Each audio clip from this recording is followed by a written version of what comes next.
आज जिस टॉपिक पर हम बात करने के लिए यहाँ पर इकट्ठा हुए हैं या आप हमको सुन रहे हैं वो है इंडियन सिनेरियो में हिडन हैंगर क्या चीज है। तो इन बातों को करने से पहले पहले मुझे ये समझना पड़ेगा कि ये जो इंसान का जिस्म है, जो भगवान ने, अल्लाह ने इंसान के जिस्म को बनाया है, ये एक बहुत कॉम्प्लिकेटेड और बहुत ही सोफिस्टिकेटेड मशीन है। इस कॉम्प्लिकेटेड और सोफिस्टिकेटेड मशीन में जो चीजें ऊपर वाले ने रखी हैं, जैसे कि अगर हम सिर्फ बॉडी के एक ऑर्गन किडनी की बात करें तो किडनी का जो काम है, जो किडनी का फंक्शन है, उसको पूरा करने के लिए अगर हमको फिजिकली प्लांट लगाना पड़े तो शायद 1 एकड़ से ज्यादा जमीन की जरूरत होगी, कई करोड़ रुपए के बजट की जरूरत होगी, तब जाके वो काम हो पाएगा। उसी तरीके से लिवर, जो मेटाबॉलिज्म का सिस्टम है लिवर का, उसी तरीके से गैस्ट्रोइंटेस्टाइनल ट्रैक्ट, इवन ये कि हमारे ब्रेन के अंदर जो न्यूरोनिक एक्टिविटीज हैं, 2 बिलियन से लेकर 20 बिलियन तक की न्यूरोनिक एक्टिविटीज होती रहती हैं, जिससे हमारी क्रिटिकल थिंकिंग, प्रॉब्लम सॉल्विंग, ये सारे इश्यूज होते हैं, ये क्रिटिकल माइंड के जरिए होते हैं। और इन सारी चीजों को भगवान ने 6 फीट, 5 फीट, 5.5 फीट के इंसान में बना रखा है। तो हमें सबसे पहले इसको समझने की जरूरत है कि जो भी ये चीज है, जो भी ये जिस्म है, इस जिस्म को चलाने के लिए किन चीजों की जरूरत है। सबसे पहले तो हमें जो मेन चीज जरूरत है वो है डाइट, प्रॉपर डाइट का होना। इसको इस तरीके से समझा जाए कि आप मार्केट से एक बहुत अच्छी कार खरीद के लाते हैं, जिसको मर्सिडीज कह लें, कोई भी कार, और आप कहें कि साहब इंस्ट्रक्टर्स ने बताया है, कंपनी ने बताया कि इसके अंदर डीजल या पेट्रोल डाला जाएगा। आप कहें नहीं, क्योंकि मेरे पास बहुत पैसा है, मैंने बहुत महंगी कार खरीदी है, लेकिन इसमें अब हम पेट्रोल नहीं डाल के इससे बहुत अच्छी चीज डालेंगे, मान लें देसी घी डालेंगे, तो क्या आप समझते हैं कि वो कार चलेगी? फक फक करके बंद हो जाएगी। लेकिन यही खराब डाइट, खराब चीजें अगर ये इंसानी जिस्म खाता है तो इस इंसानी जिस्म की जो कैपेसिटी है, एडॉप्टेबिलिटी है, वो इतनी ज्यादा है कि इन खराब चीजों को भी वो एक्सेप्ट करता रहता है। बॉडी, क्योंकि एक बॉडी का अपना विजडम है, बॉडी का एक अपना इंटेलिजेंस सिस्टम है कि आप क्या खाते हैं, क्या आपके लिए फायदेमंद है, वो बॉडी खुद तय करती है। उसी तरीके से जैसे कि अगर आपने कुछ चीजें ऐसी हैं जिसको आपने खाया तो वो बॉडी उसका वेलकम करती है, जैसे कार्बोहाइड्रेट्स हुए, प्रोटीन्स हुए, फैट्स हुए, माइक्रोन्यूट्रिएंट्स हुए, आयरन, क्रोमियम, मैग्नीशियम, जिंक, तो इनका वेलकम होता है। और वाटर। इन 5, 6, 7 चीजों के अलावा अगर जिस्म के अंदर कोई भी चीज ऐसी जाती है जिसको बॉडी का विजडम या इंटेलिजेंस उसको समझ नहीं पाता, तो वो उसको बाहर फेंकने की कोशिश करती है। जो नियरेस्ट ऑरिफिस होगा उससे वो बाहर करने की कोशिश करती है। जैसे कि अगर उल्टी के जरिए आपको बाहर कर सकती है through vomiting, from mouth orifice, from anal route diarrhoea हो सकता है, वो पसीने के जरिए बाहर कर सकती है, और वो बॉडी विजडम जो है वो उसको आपके यूरिन के जरिए बाहर कर सकता है। अगर ऐसा करने में जिस्म कामयाब हो गया तो बहुत अच्छा, वो बहुत अच्छा होता है कि टॉक्सिसिटी बाहर निकल जाती है। लेकिन कभी कभी कुछ मेहमान या कुछ खाना ऐसा होता है जो आपके जिस्म में चला गया, जो बहुत जिद्दी है और वो निकल नहीं पाता, तो बॉडी उसको अपने बॉडी में डस्टबिन होती है, उसमें डाल देती है पैक करके। वो डस्टबिन क्या है? That is called as fat cells. उसके अंदर जब बहुत दिनों तक वो फैट सेल्स रहते हैं तो उसमें बहुत सी चीजें निकलती हैं, जैसे कोई टॉक्सिन्स बन जाते हैं, फ्री रेडिकल्स होता है, ठीक है, इवन ये कि कार्सिनोजेनिक सेल्स भी बनती है। इसीलिए मोटापे का एक प्रॉपर रिसर्च है कि मोटापे का एक इक्विवेलेंट और एक प्रॉपर रिलेशन है कैंसर के साथ। वो सिर्फ इसलिए है क्योंकि जो चीजें हमारी बॉडी को रिक्वायर्ड नहीं थी वो हम खाने लगते हैं। अब हम बात करेंगे कि हंगर कितने तरह के होते हैं। ये तो एक मोटा सा सिनेरियो रहा कि क्या चीजें हमें खानी चाहिए जो हमारी बॉडी के लिए अच्छी हो। उसमें हमने आपको बताया कि कार्बोहाइड्रेट्स हैं, प्रोटीन्स हैं, फैट्स हैं, मिनरल्स हैं और वाटर है।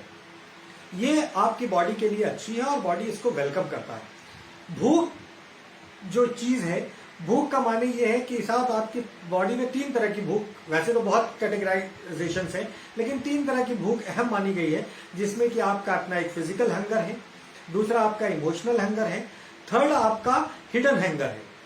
फिजिकल हंगर ये है कि आपको भूख लगी, आपका स्टाइटिस सेंटर एक्टिवेट हुआ, ग्रेलिन हार्मोन निकलने लगे और आपको भूख लगी, आपने खाना खा लिया, स्टाइटिस सेंटर को पता लगा कि साहब अब पेट भर गया है, आपने खाना बंद कर दिया। इमोशनल हंगर क्या चीज है कि आप जब बाहर गए, आपको लगा कि साहब कुछ अच्छी स्मेल आई, कुछ एरोमा अच्छा आया, कुछ चीजें देखकर आपके मुंह में पानी आया, आपका पेट भरा भी था लेकिन फिर भी लगा कि नहीं लाओ खा ले, that is called as an emotional hunger.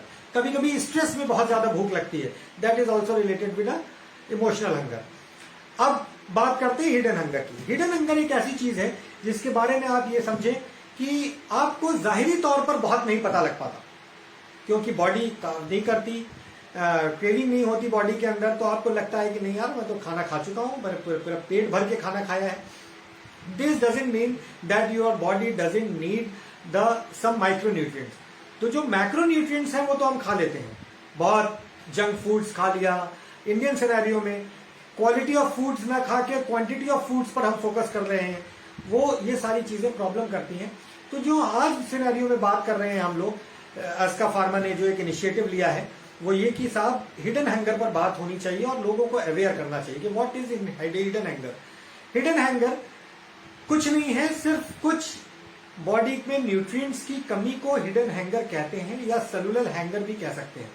जैसे बॉडी के अंदर iron, zinc, chromium, magnesium, manganese, calcium etcetera, इन चीजों की कमी का हो जाना, जो it's called as an hidden hunger. आज ये जरूरी नहीं है कि ये हिडन हंगर जो है वो सिर्फ और सिर्फ मरीजों के अंदर हो।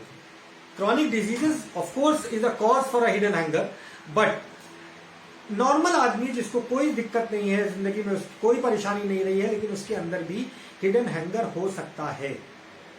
हिडन हंगर में आज जैसे कोविड का सिनेरियो था, आपने देखा होगा कि आपके डॉक्टर्स ने आपकी दवाओं के साथ साथ कुछ चीजें उसमें सप्लीमेंट के तौर पर ऐड कर रखी थी, जैसे विटामिन सी, कुछ अच्छी सी मल्टीविटामिन।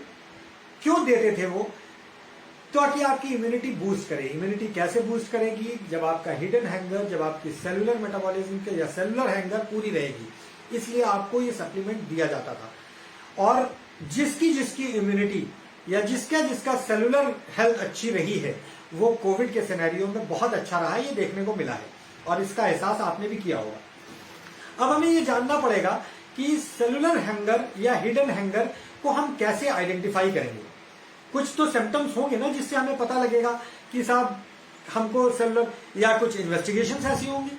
लेकिन हम अगर देखें कि अगर हमें हमारा मूड स्विंग होता है, हमें खाना खाने के बाद भी भूख लगती है, हम लेथार्जिक फील करते हैं, हम डिप्रेशन में बार बार जाते हैं, या बहुत जल्दी हमारे बॉडी का वेट गेन हो जाता है, या बहुत जल्दी हमारा वेट लॉस हो जाता है, या बॉडी के अंदर क्रैम्प्स होते हैं। अक्सर पेशेंट कंप्लेन करता है कि साहब हमारे पैरों में क्रैम्प आता है, नस चढ़ती है, आम जबान में टास लगती है। These are all can be the symptom of a hidden hunger. हमको ये समझना पड़ेगा कि ये चीजें अगर हमारी बॉडी के अंदर हो रही हैं तो ये हिडन हंगर का एक कॉज है, ये हिडन हंगर है। वो लोग जो बहुत स्वस्थ हैं, जो अपने आप को बहुत अच्छा समझते हैं, जो उनके अंदर भी ये देखा गया है इंटरनेशनली और इंडियन सिनेरियो में तो बहुत ज्यादा, कि उनके अंदर भी वो चीजें मिलती हैं। हम फोकस करते हैं कि साहब हम बहुत अच्छा कार्बोहाइड्रेट खा लें, बहुत अच्छा प्रोटीन खा लें, बहुत अच्छा फैट ले लें। फैट के में भी प्लांट फैट्स जो है वो फेवरेबल माना गया है बदन के लिए, बॉडी के लिए। एनिमल फैट जो है वो बहुत अच्छा माना नहीं गया। उसी तरीके से प्रोटीन है, उसी तरीके से कार्बोहाइड्रेट है। कार्बोहाइड्रेट्स के में वो जो आटा बनने वाली चीज है, ये माइक्रोन्यूट्रिएंट्स की बात हम कर रहे हैं। लेकिन ये सारा प्रोटीन बहुत अच्छा आपकी बॉडी में है, कार्बोहाइड्रेट्स बहुत अच्छे आपकी बॉडी में है, फैट्स बहुत अच्छा आपकी बॉडी में है। लेकिन अगर माइक्रोन्यूट्रिएंट की डिफिशियंसी है तो ये फैट, ये कार्बोहाइड्रेट, ये प्रोटीन्स आपकी बॉडी के अंदर मेटाबोलाइज प्रॉपरली नहीं हो सकेंगे। इसलिए आपको माइक्रोन्यूट्रिएंट्स की डिफिशियंसी पर ज्यादा काम करने की जरूरत है, ताकि आप अपने बॉडी के अंदर एक सिनेरियो डेवलप कर सकें, एक विजडम डेवलप कर सकें और उन माइक्रोन्यूट्रिएंट्स का प्रॉपर मेटाबॉलिज्म हो सके, ताकि वो हमारे पार्ट का एक हिस्सा बन सके। अब हमें इन बातों को जो डिस्कस किया हमने बहुत शॉर्ट में, हमसे 5, 7, 10 मिनट बोलने के लिए कहा गया है, जो मैं समझा पा रहा हूं आपको कि हमें इसका सोल्यूशन क्या निकालना चाहिए, हमारे पास क्या सोल्यूशन है। तो हमारे पास सोल्यूशन ये है कि we should increase the quality of the food. अपने फूड की क्वालिटी को बहुत इंक्रीज करने की जरूरत है। इसलिए हम आज जिस बात पर फोकस करते हैं, मैं एक चीज बताता चलूं, ओवर डाइटिंग भी हमारे एक पार्ट, इसका एक पार्ट है कि हमारा स्टाइटी सेंटर अगर जानवरों का स्टाइटी सेंटर हम देखें तो एक बकरी है, उसने अपने भरपेट खाना खा लिया, या एक गाय है, उसने भरपेट खाना खा लिया, तो उसका स्टाइटी सेंटर एक्टिवेट हो जाता है कि बस अब आपको कुछ नहीं खाना है। लेकिन इंसानों का स्टाइटी सेंटर ऐसा है कि साहब खाना खाने के बाद भी कुछ ना कुछ, चाहे वो इमोशनल पार्ट हंगर की वजह से, चाहे वो किसी और वजह से, आप कुछ ना कुछ खाते रहते हैं, ओवर ईटिंग कर लेते हैं। वो नहीं करना है। हमें अपने फूड खाने के निजाम को, खाने के सिस्टम को सही करना है, क्वालिटी फूड खाना है, और साथ में क्वांटिटी फूड्स पर भी फोकस करना है। सिर्फ क्वांटिटी ज्यादा होना इस बात की शर्त नहीं है कि आपकी बॉडी के अंदर सारे माइक्रोन्यूट्रिएंट्स और मैक्रोन्यूट्रिएंट्स पूरे हो गए। तो अब हमें सोल्यूशन पर बात करनी है। जैसे कि हम बात कर चुके हैं कि साहब हमारे बॉडी में माइंड स्विंग होता है, क्रैम्प्स आते हैं, या इस जो भी डिस्कस किया हमने आपके साथ कि हमारे सिम्टम्स हो सकते हैं डिस्कनेक्टेड। सिर्फ बात इतनी कहनी थी कि इसका सोल्यूशन क्या होना चाहिए। इसका सोल्यूशन हमने आपको बताया कि जैसे पल्सेस, जैसे वेजिटेबल्स, सीजनल फ्रूट्स हमें लेना चाहिए। और अगर इन सब चीजों से भी आपका वो नहीं पूरा होता, या आपको लगता है कि आपको ये सिम्टम्स हैं, तो आपको सप्लीमेंट्स की जरूरत पड़ सकती है। मार्केट में बहुत से सप्लीमेंट्स मौजूद हैं माइक्रोन्यूट्रिएंट्स के, आप उसको इस्तेमाल कर सकते हैं 3 मंथ के इंटरमीडिएट इंटरवल्स पर। That will be a much beneficial for you. क्योंकि आज का इंडियन सिनेरियो, हमको इस बात पर खास फोकस करने की जरूरत है कि हम जो चीज खा रहे हो वो ऑर्गेनिक फॉर्म में हो। इनऑर्गेनिक चीजों में, सिंथेटिक चीजों में वो चीजें आपको नहीं मिलेंगी जो रिक्वायर्ड है। That's all. Thanks a lot for being with me, and once again thanks for Eska Pharma for being me a part of this series. एक टेक अवे होम मैसेज के तौर पर मैं सिर्फ इतना कहना चाहूंगा कि only natural diet is acceptable to the body wisdom. हमारा शरीर नेचुरल फॉर्म से बना है और वो नेचुरल फॉर्म्स को ही पसंद करता है। अगर हम नेचुरल फॉर्म्स और सीजनल चीजों का इस्तेमाल करते रहेंगे तो हमारे अंदर से जो हिडन हैंगर है, जो सेलुलर हैंगर है, वो उसकी कमी नहीं होगी और हम बहुत से मर्ज से बच जाएंगे। Thanks a lot for being with me. Thanks a lot.